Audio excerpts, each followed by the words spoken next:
La souffrance et sa disparition. Tout est en interrelation. Les bouddhistes l'ont toujours su et les physiciens le confirment à présent. Aucun événement n'est isolé, sinon en apparence. Plus nous le jugeons et l'étiquetons, plus nous l'isolons.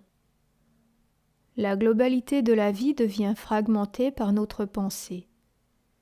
Mais c'est la totalité de la vie qui a suscité cet événement, partie intégrante de la trame d'interrelation qu'est le cosmos. En d'autres termes, tout ce qui est ne pourrait être autrement. Dans la plupart des cas, nous n'avons pas la moindre idée du rôle qu'un événement apparemment insignifiant peut jouer au sein de la totalité du cosmos. Mais la reconnaissance de son inévitabilité dans l'immensité de l'ensemble peut vous amener à accepter intérieurement ce qui est, et ainsi vous réaligner sur l'entièreté de la vie.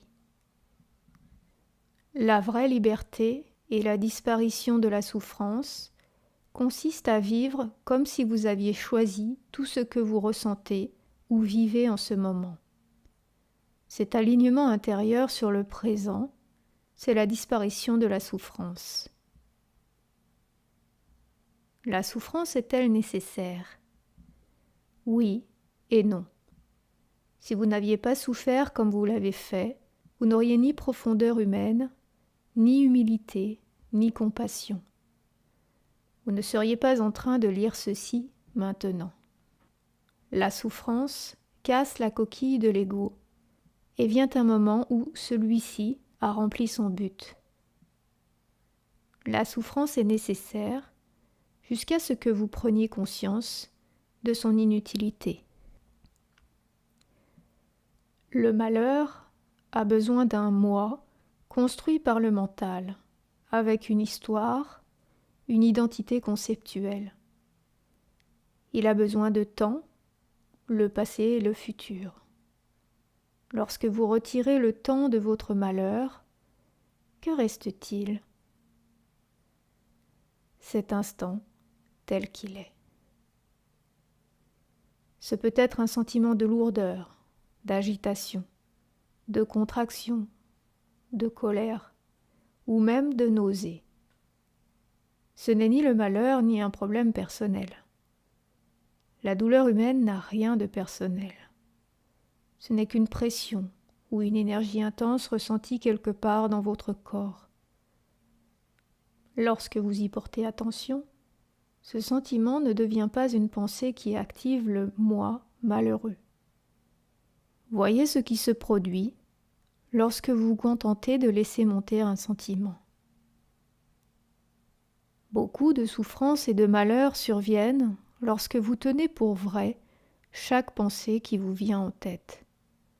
Ce ne sont pas les situations qui vous rendent malheureux. Elles peuvent vous causer de la douleur physique, mais sans plus. Ce sont vos pensées qui vous rendent malheureux, dont vos interprétations, les histoires que vous vous racontez. Les pensées que j'ai à présent me rendent malheureux. Cette seule prise de conscience rompt votre identification inconsciente à ces pensées. Quelle journée de malheur! Il n'a même pas eu la politesse de retourner mon appel. Elle m'a laissé tomber. Ce sont là des petites histoires que nous nous racontons à nous et aux autres, souvent sous forme de plaintes. Elles sont inconsciemment destinées à augmenter notre sentiment de soi, toujours déficient, en nous donnant raison et en donnant tort à quelqu'un. Avoir raison nous place dans une position de supériorité imaginaire et, ainsi, renforce notre faux sentiment de soi, l'ego. Cela crée aussi une sorte d'ennemi.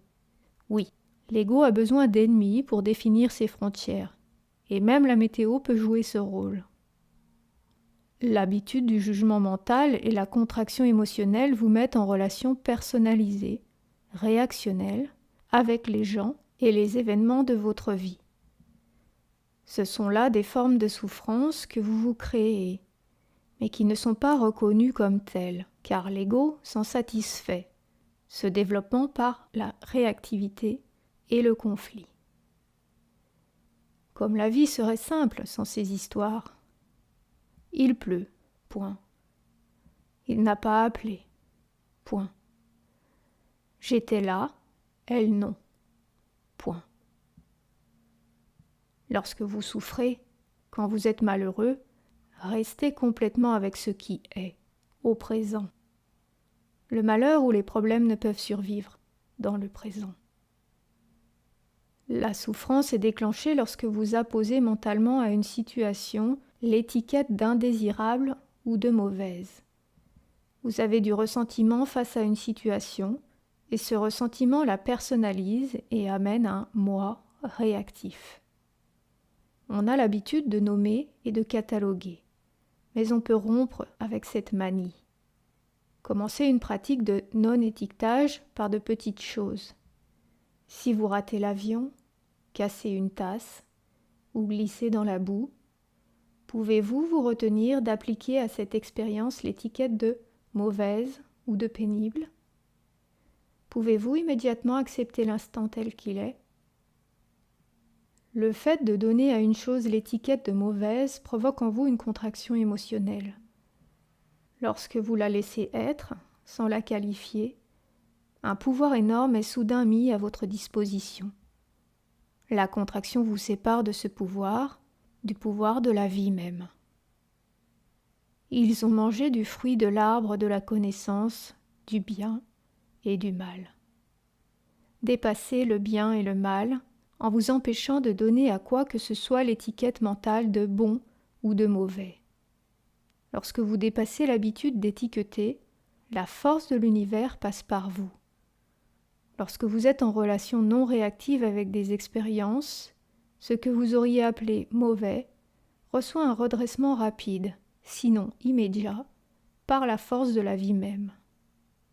Observez ce qui a lieu lorsque vous n'utilisez pas l'étiquette de mauvaise et que vous choisissez plutôt une acceptation intérieure, un oui intérieur, et laissez cette chose être telle qu'elle est.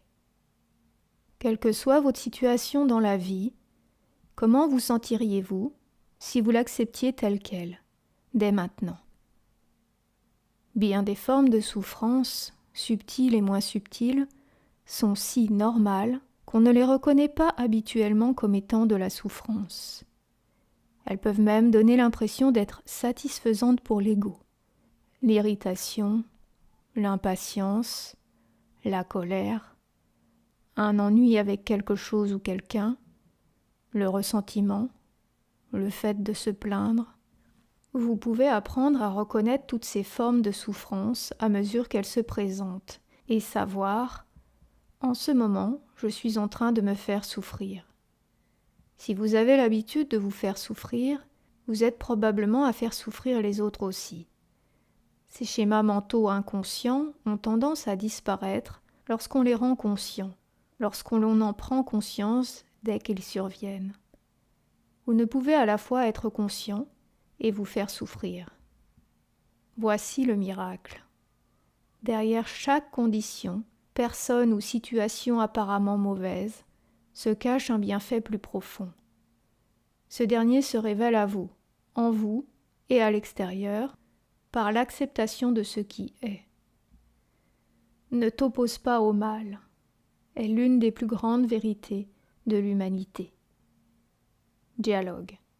Accepte ce qui est. Je ne peux vraiment pas. Je suis agité et en colère à ce sujet. Alors, accepte ces sentiments.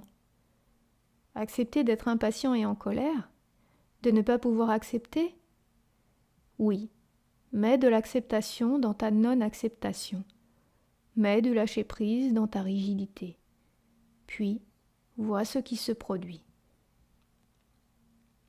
La douleur physique chronique est l'un des maîtres les plus sévères que vous puissiez avoir. Son enseignement se résume à ceci. Inutile de résister. Rien n'est plus normal que de s'opposer à la souffrance. Mais si vous pouvez laisser tomber cette opposition, et plutôt permettre à la douleur d'exister, vous remarquerez peut-être une subtile séparation intérieure par rapport à la douleur, un espace entre vous et elle, pour ainsi dire. Cela signifie une souffrance consciente, volontaire. Lorsque vous souffrez consciemment, la douleur physique peut rapidement consumer l'ego en vous, puisque ce dernier est surtout fait de résistance. Il en va de même pour l'incapacité physique extrême. Lorsque vous offrez votre souffrance à Dieu, c'est une autre façon d'exprimer la même chose.